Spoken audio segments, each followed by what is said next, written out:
What's happening, all you mentees? It is Tuesday. That means it's time to take an advanced look at all these collected editions coming out from Marvel Comics this week. So, let's get started.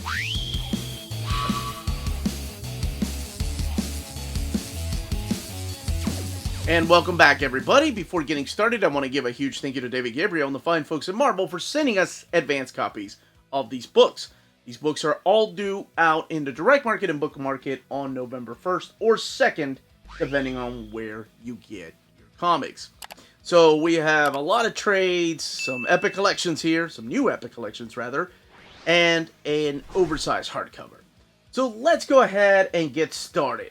We'll be talking about Maestro. But as always, I leave timestamps in the description of the video, so in case you're more curious about one book, in case you don't want any spoilers about a particular book, you can jump around. And again, all that is in the description of the video, as well as a link to our Patreon, which if you're enjoying these type of videos, maybe you should consider joining. Anyway, let's go ahead and start. So kicking off the week is Maestro World War M. And it saddens me, and both makes me happy that this is the finale of the Maestro saga. And if you've not read Peter David's Incredible Hulk, I strongly suggest reading that. And I mean, you don't have to, but believe me, you will want to before reading any of the Maestro series. Because he introduced this future imperfect little mini series with the wonderful and legendary George Paydez. And that's what this character is. That's who this character is. However, this works as a prequel that leads up to what led Maestro to be in charge and ruler of this world. So, keep that in mind. This is a prequel about a story that came out in the early 90s. So, we're talking about 30 years ago. A comic book called Future Imperfect came out during Peter David's run in Hulk, and that's what these little miniseries have been leading up to. So, we kick it off with, oddly enough, the Annihilation here. Or, I'm sorry, not Annihilation, Abomination. So, the Abomination is having this flashback about the Hulk and this character named Maestro coming in and killing his wife. And it's a weird flashback, but then you find out that it's kind of a memory implant that keeps playing over and over while he's in this state of suspended animation. And of course, this old MODOK tells him. So as you find out that he survives everything, he survives years of being under this building that just collapsed. So the first thing he wants to do is go and seek revenge on the person that he finds responsible for putting him in this situation. And that is the Hulk, his arch nemesis. So it's been decades since he has seen him. Now, of course, we have the Hulk in a new status quo. And this is a really cool story because we have the Abomination teaming up with Namor, who wants to take down Maestro.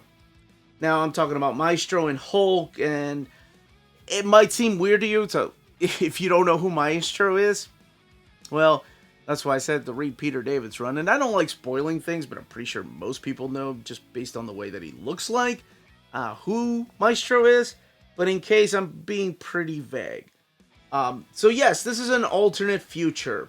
And it's a future where this character known as Maestro is ruler. I love the fact that they bring the Human Torch back. Like, it's almost like an Invaders, in a way, reunion when you have Namor and you have the original Human Torch. Not Johnny Storm, but James. The original Golden Age Human Torch here. And I love the fact that all three of these characters are trying to take down Maestro, and it's just not happening. So they're like, okay, we tried one by one. Maybe with Abomination, all three of us can take him down. So that's what this storyline is. And again, this is the final one. And this is the one that's going to be collected in the omnibus format as well. This collects issues 1 through 5 of that miniseries. It retails for $15.99, and it has 128 pages. Now, that's all I will say about it, so you can see how this ends.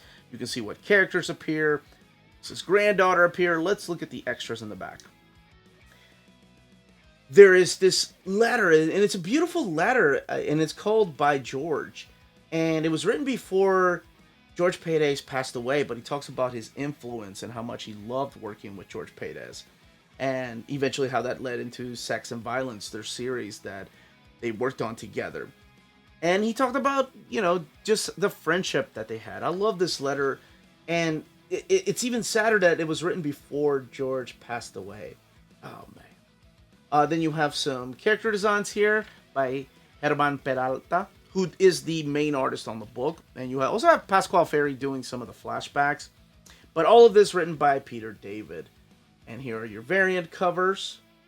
You have In-Hyuk Lee, Ed McGuinness, Peach Momoko, Ron Lim, and some more design. Oh, this is the design variants, I'm sorry. Who are Leonard and Namu? One way to find out. And there's the Human Torch right there. Love the fact that they brought him out. Namor looking a little bit older because this is a possible future. But that is Maestro, World War M. Venom, Volume 2. And this one is called Deviation by Al Ewing and Ram V, as well as Brian Hitch.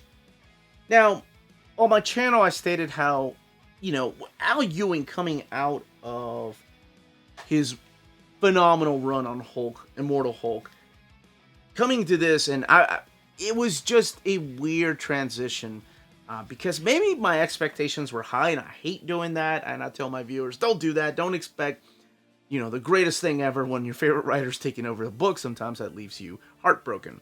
So I was vocal about how much I wasn't a fan of the first volume. And Brian Hitch is a phenomenal artist, but not one of my favorites. I know that he has a huge fan following, but he's not the type of artist that gets me to go and purchase a book. And I know that probably sounds like blasphemy to a lot of people, but it's just the way, some artists click better with you than others. And without spoiling things, I think the story was just bland and confusing for the sake of being confusing. This picks up after that volume. This is issue 6 through 10, all collected in here. This one's also $15.99 and has 112 pages. So, if you've not read the first volume, and if you have not read Donny Cates' Venom, then I do have to talk about the new status quo of Venom. So, just in case you haven't read those, I'm going to talk about minor spoilers as to who the new Venom is and what exactly is happening in this particular run. Alright, there we go. So, a spoiler went up, so you all know by now. Dylan Brock is the new Venom. That's, of course, Eddie's kid. And he's trying to get used to being with the symbiote. And where the hell is Eddie? Well, we've gotten hints as to where Eddie is, and in here, it's explained a little more as to where exactly he is. So this is the way he looks as Venom. He does have chains from time to time. I kind of missed them already. And he is hanging out with this little guy right here, who was also introduced through the pages of Donny Cates' run on Venom. Now, I will say that this series picks up where I think he's supposed to be going, where the character arc is going next. Because what I found bland and boring and repetitive in the first series with a little bit of confusion for the sake of being confusing, I appreciated in this volume. So this one does pick up. You guys were right. People were telling me like, oh, you got to stick with it, man. It gets better. So I can see what people are talking about now. Because the pace picks up. We're introduced to new characters. The mystery gets deeper, but there are some answers. And you have this character showing up that's just kicking the crap out of this new Venom with a huge twist. And then, of course, you throw in somebody like my favorite character, my favorite Avengers villain, rather, of all time, Kang the Conqueror. And bam. And who the heck is this guy? So, if you've read the first volume and you were like me, like, this is okay, I don't know if I'll continue it or not, at least give this one a try, because it does pick up. It definitely has that Al Ewing feel to it. This is more than what you think you're reading about.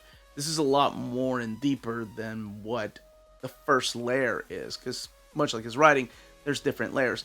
I think it also threw me off that Ram V was writing some of the story too, so both of them going back and forth really didn't work with me in the first volume, whereas this one it did. And I think that's because Ram V is writing the issues with Dylan, and then Al Ewing is writing the story with Kang and this symbiote right there. So, that's really all I can say about it. Let's look at the extras in the back without going into spoilers. But I did enjoy it more. I'm only going to be able to show one variant in the back, and that's this one here. This is the variant to issue number 9 by Kyle Holtz, and of course, I am censoring the final page. But other variants can be found on the opposite side of the standard covers. So that's how they're collected in here. But that is Venom, Deviation. Here we have Star Wars, the Halcyon Legacy. And this is a really interesting collection. It's a mini-series. All 5 issues are collected in here of the Halcyon Legacy. This one I knew very little about. The only thing I knew about this one is it was a brand new ride in Disney World. And we've seen, Marvel Comics and other publishers put out comics based on rides. And some of them are good and some of them are forgettable. This one is really interesting. So this is all written by Ethan Sachs, and Will Sliney is the artist with Rochelle Rosenberg doing the colors. So this is all the story about the big ship called the Halcyon. So it all revolves around that particular Star Cruiser, which, like I said, is now a galactic Star Cruiser ride in Disney World. And this is it right here, the Halcyon. And we're talking about these 2 characters. This is Simina and her grandfather docking on the ship. They are greeted by D309, this little robot right here. And this is a really interesting way of telling stories about this particular ship, because it's not so much more about the ship, but the characters that have been on the Star Cruiser. And I think that's really cool, like a really cool way of talking about these past stories when focusing on the ship. So this particular ship is getting invaded by a bunch of space pirates. So they talk about, well, this isn't the first time that this has happened. So in order to keep Simina down, the little robot here starts telling her stories about the past. And different parts or different points of the stories of the Jedi and the Rebellion. So we start off with 2 Jedis trying to fend off these space pirates that are coming on the Halcyon. The next story arc is about the ship, in order to escape from the space pirates, jumping into a solar storm.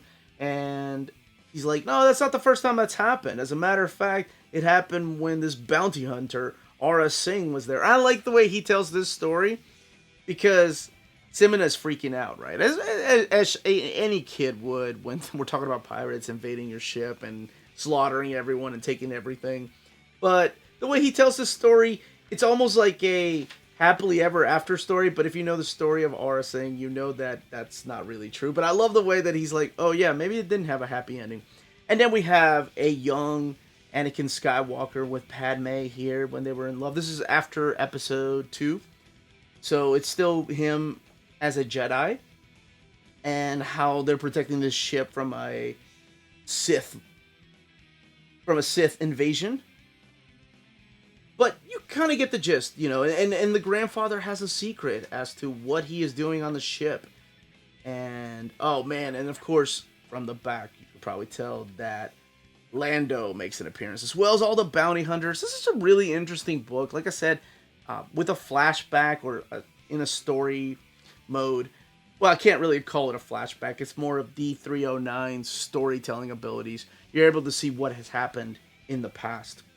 So this book retails for $15.99. It has 128 pages and collects the 5-issue miniseries. Let's look in the back. For the extras, these are all the connecting covers by Will Sliney and Lee Lutheridge. And then we have some other extras here by Pascal Ferry, David Lopez, Annie Wu. And there's Lando and Bosk. And other Star Wars collected editions. But that was Star Wars Galactic Star Cruiser Halcyon Legacy. Here we have Spider-Man 2099 Exodus. So Miguel O'Hara is back in his own timeline. This collects the Spider-Man 2099 Alpha, or Exodus, Alpha, and then Exodus 1 through 5, and Exodus Omega. And the thing you'll notice here is that this is all written by Steve Orlando. As a matter of fact, I didn't even know this. I don't know why I didn't know this, But Steve Orlando actually draws issue number 1. Then you have other artists like Paul Fry, Kim Jacinto, Alessandro Miracolo, and Marco Castiello doing the additional artwork for the other issues. So this is the return of Miguel O'Hara back to his 2099 year. He's back in Nueva York. And this is all about the Cabal and how the Cabal is a group of terrorists right there. Want to take over and burn the city. They want to burn everything. And they actually have someone leading them that I don't want to spoil, but I guess it makes sense as to who is behind the Cabal. What I appreciated about this is that this features other characters from the 2099 universe. Because whenever you see stories, little mini-series about the 2099 universe, when it's Spider-Man, it's mainly him and his villains or new villains. And you hardly ever see any characters play a strong, big role in it, other than little cameos. But it's so good to see the character of Ghost Rider 2099 in here. Lila's back, and it's really cool. So Miguel reveals to him what exactly is going on, and he wants to know who is behind the Cabal. And Ghost Rider has a plan, and they both work out a way to just pretty much gather a whole new group of Avengers, because he has these villains, these new villains that are coming for the city. So this works like a series of one-shots, honestly, instead of a mini-series, because that's the alpha issue. But each issue after that tells a story. For example, this is Winter Soldier 13. It's her particular story. And then towards the end, of course, she gets recruited by Spider-Man to join this new team of Avengers. Then we have the story of Loki, which I find interesting. He's also showing up with Valkyrie. Because if you read the 2099 universe in the past, you know the secret to the Asgardian gods in the future. And it is touched upon here, like what exactly Loki is. Is he really an Asgardian god, or is he like one of those Asgardian gods from 2099? This is the new Masters, by the way. So the new Masters of Evil are kind of like the big villains here. So they're met up by the new Avengers, or the 2099 Avengers. So you have Hulk, you have Moon Knight 2099, Captain America, and of course Spider-Man 2099. I really thought this was a fun series. It's weird to read Spider-Man 2099 without, Peter David being involved, but it worked. And it was a lot of fun. And we even have like the X-Men 2099, but we have classic X-Men too, from the 2099 universe, like Bloodhawk over there, or Skullfire, or Kristallin. All these characters that were from the original X-Men 2099 show up, and some new ones. So that's what this particular trade paperback is. It's the beginning of the Cabal, the beginning of the new Masters of Evil, and they're all being led by this secret supervillain who shows up at the very end of the Alpha issue. And I can't show any more of what the artwork looks like in the Omega, because that is a huge fight between the supervillain and Spider-Man 2099, but let's look at the extras. And of course, I'm censoring the final page to the Omega one-shot, so we can look at the extras here, like this one by Ryan Brown. It's a beautiful piece. And censoring the bottom one, because that actually shows the villain. And then some other connecting variants back here. But that is Spider-Man 2099 Exodus. And for all you spine watchers out there, here are all the spines of the books coming out this week. And as always, during this time, I like to remind people to smash that like button and subscribe. And ring that bell for notifications if you're enjoying our videos. We put out videos every day, sometimes 2 or 3. 4 if I get crazy. But that's rare. Alright, let's keep going. X-Men Red, Volume 1. This one here, collecting the first 5 issues of X-Men Red, written by Al Ewing, drawn by Stefano Caselli, Juan Cabal, and Michael St. Maria. And then you have the color artist here, Federico Blee.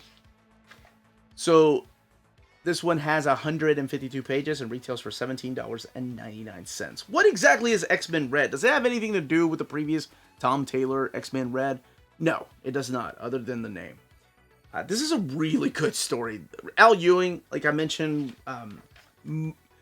most of the stories that he has written, I've just been enjoying the crap out of. So that's why maybe the Venom story just kind of surprised me that I didn't enjoy it from right off the bat. But this one here, maybe it's because it's my X-Men, and he had been writing Sword before this. It just was so good. So during the events of the X of Swords and the Hellfire Gala, so I am going to be talking about those. Something kind of big happens for the island of Araco and Krakoa and some of the mutants. So I do have to talk a little bit about that. It's not a huge, big deal, but I do like to give some warnings to people in case they haven't read any of it and they want to be surprised. Maybe skip to the next book, which will be, I think, the Power Man Hardball? Power Man Iron Fist Hardball Epic Collection.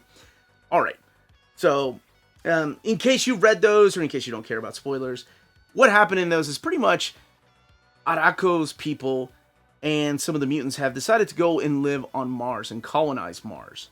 So that's why this is called X-Men Red. This is kind of how these people are trying to live in peace.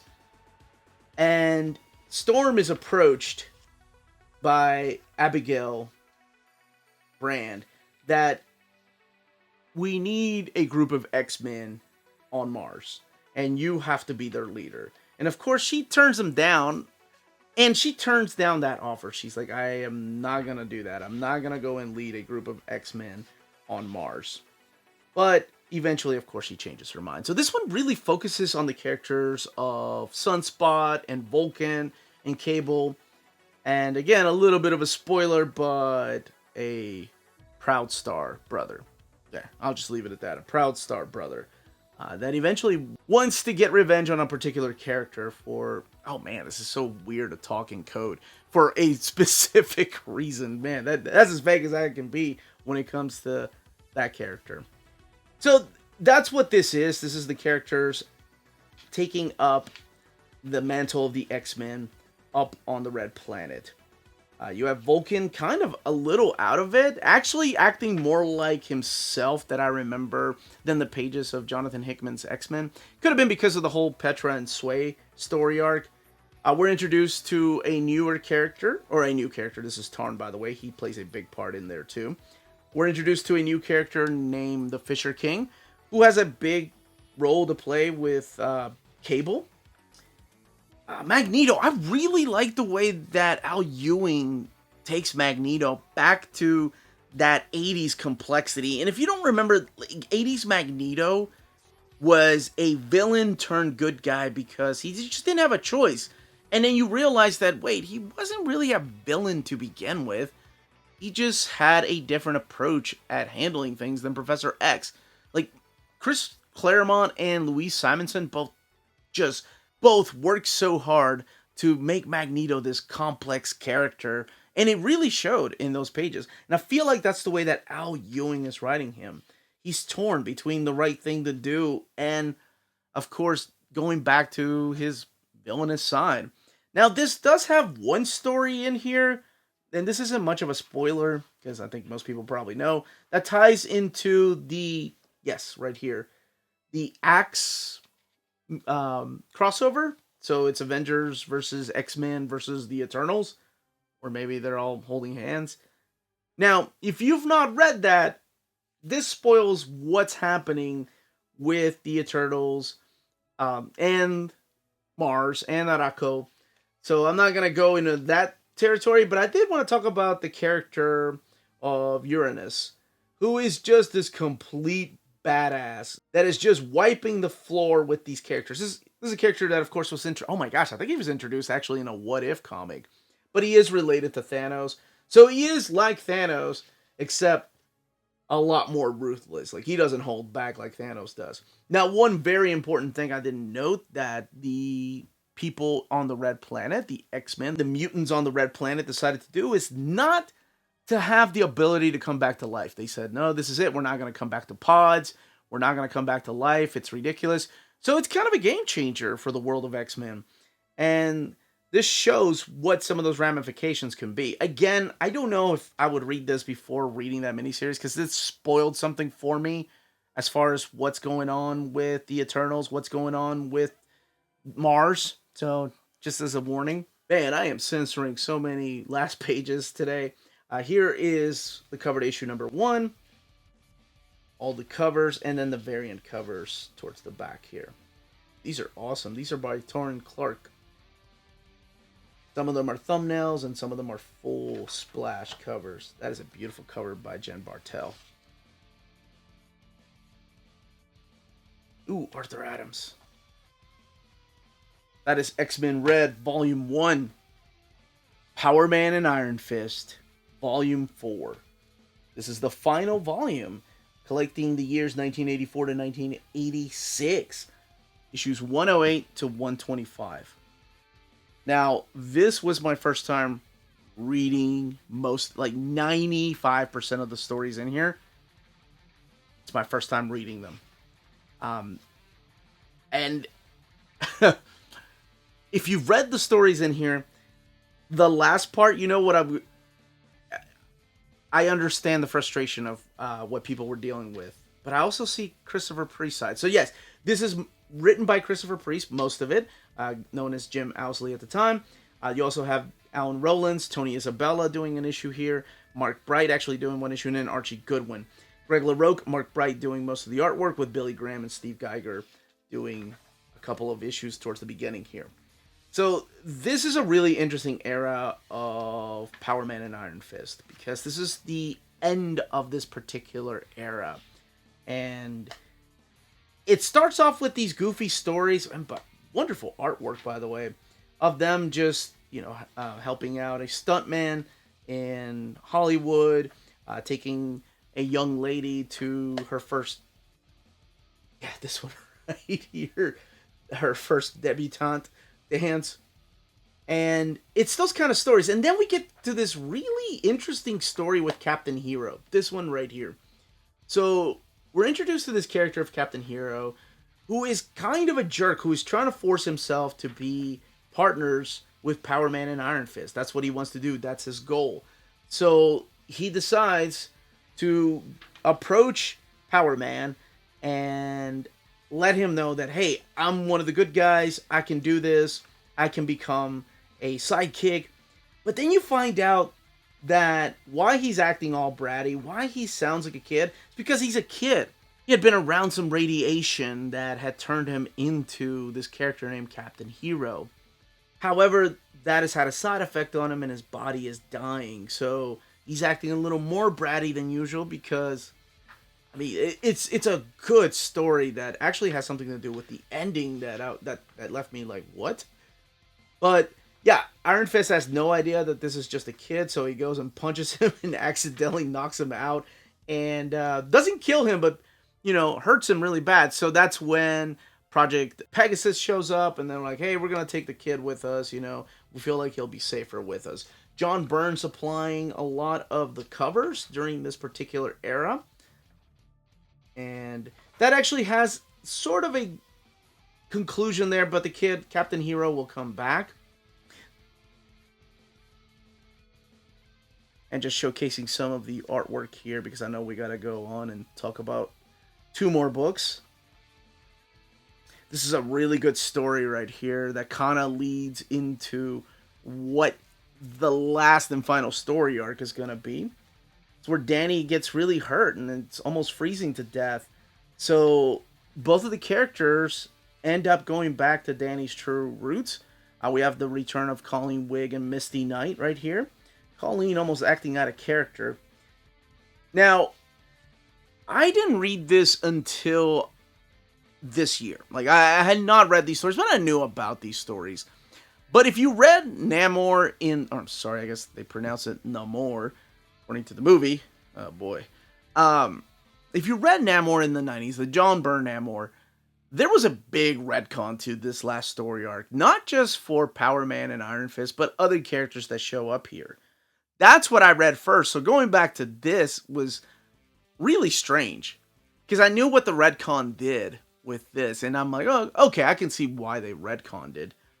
But I'm not going to talk about that. I'm going to focus on this. So towards the end of this run, I'll just say that Danny, Iron Fist, gets sick. And in order to try to get rid of the sickness, Lei Kung, so all these characters come back. that, played a big role in his past, like with Kunlun. So Lei Kun tries to place him in an altered state. So it's Iron Fist reliving some of his major moments in Kunlun, and there's this whole warning about not going into the water. So Iron Fist comes back a little bit different. I'll leave it at that. He becomes a little more edgier, if you will. So whenever he's changed into this red outfit, it's almost like his evil Iron Fist. So Power Man, has to fight him a couple times. He's dealing with a lot of things in his life, and of course, we also get the character of Captain Hero back, the kid, who, like I said, will wrap up some of the stories in here in an unexpected way. And really, that's all I can say about this. There is a tie-in with Secret Wars towards almost the very end. Love that cover, by the way. It's the same thing they used back here, but I love that cover. I think it's so freaking awesome. So in between issues 120 and 121, that is where this little part of Secret Wars issue number 2 is collected. Now this is Secret Wars 2, when you had the Beyonder actually have a physical form. And that leads into this part right here, with the Beyonder actually showing up in issue 121. Now, as far as the extras, you have some pinups here, and some house ads, some unused cover here by Mark Bright. This is part of the official handbook of the Marvel Universe. Profiles there. The Heroes for Hire building. The wonderful supporting cast of Misty Knight and Colleen Wing here, who actually showed up in the Netflix series. Colleen Wing was about the best thing out of that Iron Fist series. But anyway, I'm not here for that. Here's the Update 89 handbook. And then original pages here. Love those. So this book right here retails for $39.99. And again, wraps up Power Man and Iron Fist. It has 464 pages and collects issues 108 to 125 of Power Man and Iron Fist. And all 4 of those volumes are out right now, the Epic Collections. I think one of them is out of print. Might be a little bit harder to find, but, with Marvel, I'm sure there will be some reprints if demand is high enough. It's finally here. Yes! Daredevil Epic Collection, Volume 12. It comes with the claws. I love this cover by Arthur Adams right here. Klaus Janson supplying the inks with Sabretooth. That's from the Mutant Massacre tie-in. Yes, and that is collected in the Mutant Massacre Omnibus. Mark Gruenwald, Danny Fingeroth. But the name here that stands out above all the other names, no offense to anybody else that worked on the book, Ann Nocenti. This is her first part when she joins the Daredevil team as the head writer. She comes in as a guest writer for one issue, and then they have a couple fill-in issues. And then she comes over and takes over the book. Boy, Mark Gruenwald loved using Madcap. He used him a lot in the pages of Captain America. But Mark Gruenwald doing a couple fill-in issues.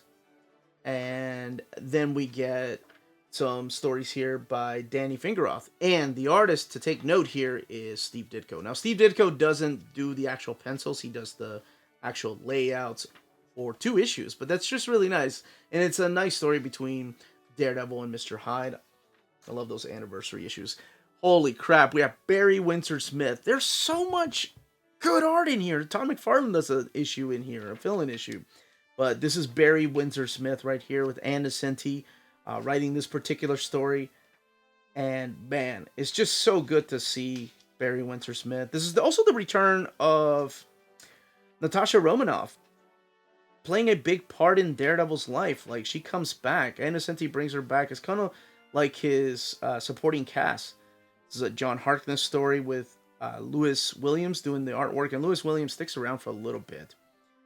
This is the Mutant Massacre tie-in issue. This is a really interesting issue. So Ann Nocenti comes in. This is when she's pretty much just takes over the book and becomes the ongoing writer. This is Sal Buscema and Steve Lealoha doing the art.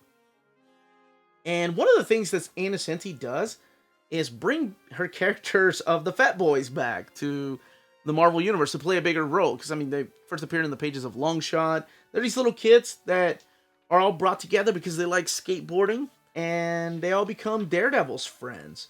But here they're being attacked by the character of Sabretooth, who has just gone on a killing rampage. So it's really interesting tie-in. It really doesn't fit into the Mutant Massacre story, other than the fact that they're in the sewers, and he comes out of the sewers to fight Daredevil. And yeah, it's one of those one-off stories that, yeah, sure, it could fit in there, but I don't know. I remember when it takes place, like, it kind of takes a little bit away from that drama between Sabretooth fighting Wolverine. This right here is the character of Rotgut, who's a messed up character, all written by Innocenti. He shows up in a couple of issues. Oh, man. But with Natasha coming back, we also have the return of Karen Page, his love interest. And she comes back wanting to be his love interest again. That's all in part of the Rotgut storyline.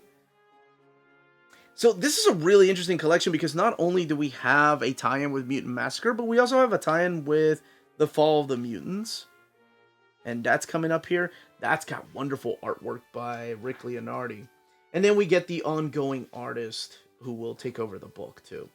This is a fight with the Black Panther.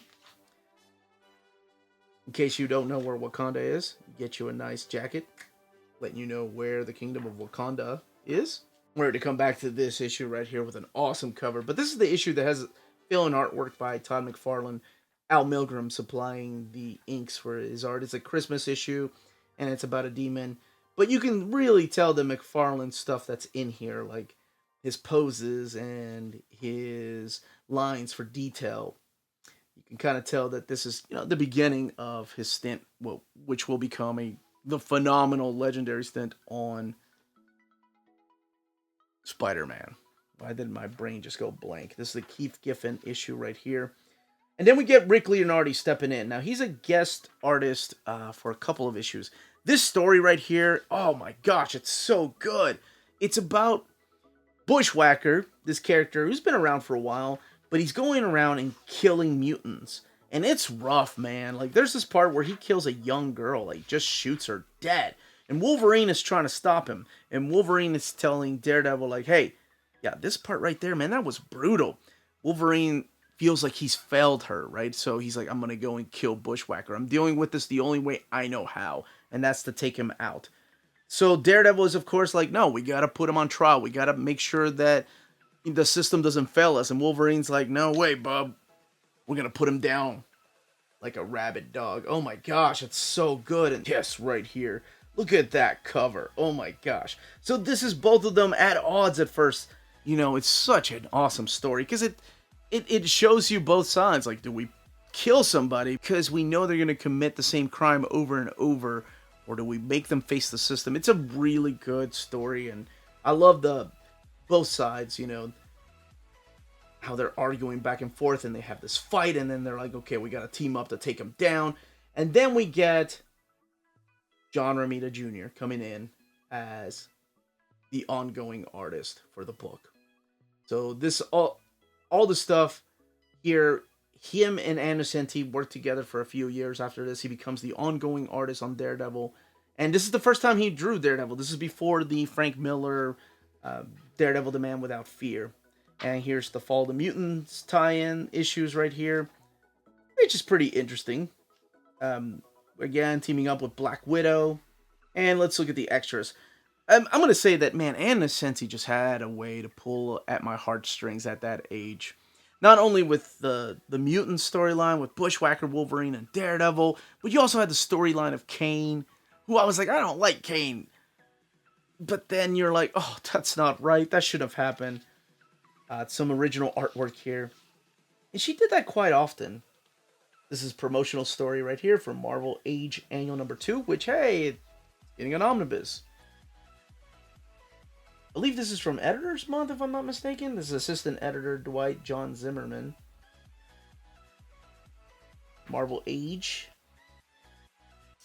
And then the Sabretooth Classic number 11, featuring that fight from Mutant Massacre. This book has 480 pages, retailing for $44.99, collecting Daredevil 234 to 252, the beginning of Innocenti's run. Last but certainly not least, Daredevil by Chip Zdarsky, Volume 3. This is To Heaven Through Hell, Volume 3. So that's what the spine looks like, which I showed earlier.